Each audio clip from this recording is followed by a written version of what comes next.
बिस्मिल्लाहिर्रहमानिर्रहीम। अस्सलाम वालेकुम। किसान पाकिस्तान में खुश आमदीद। किसान भाइयों, आज हम आपको बताएंगे कि गंदम की कटाई के बाद आप कौन सी फसल लगाएं जिससे आप अच्छी पैदावार और ज़्यादा मुनाफा हासिल कर सकें।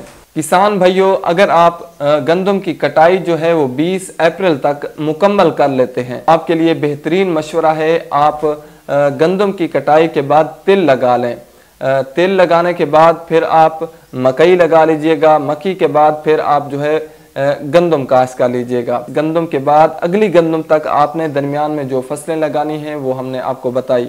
इसके अलावा एक और ऑप्शन भी है आपके पास। अगर आप अभी गंदम की कटाई के बाद जैसे ही ज़मीन खाली होगी तो आप मकई लगा लें। मकई लगाने के बाद जैसे ही मकई तैयार हो जाए उसकी कटाई के बाद आप चावलों की जो लेट वैरायटी हैं, बासमती वैरायटी होगी जैसे 1509 हो गई, इस तरह की कोई वैरायटी काश्त करें और चावल लगाने के बाद फिर आप अगले साल यानी नवंबर में गंदम लगा लीजिएगा।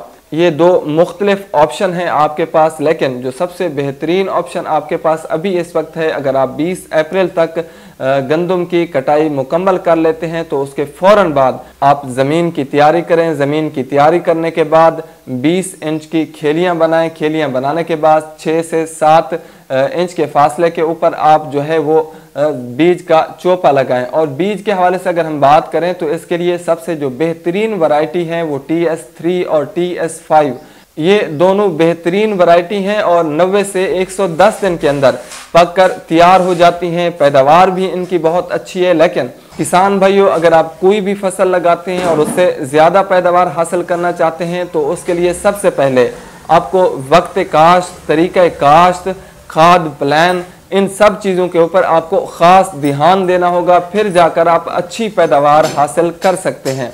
किसान भाइयों, तिल के हवाले से जो हमने आपको वैरायटी बताई है ये बेहतरीन वैरायटी हैं। अगर आप इनको लगा लें तो 90 से 100 दिन में, 110 दिन में ये तैयार हो जाती हैं।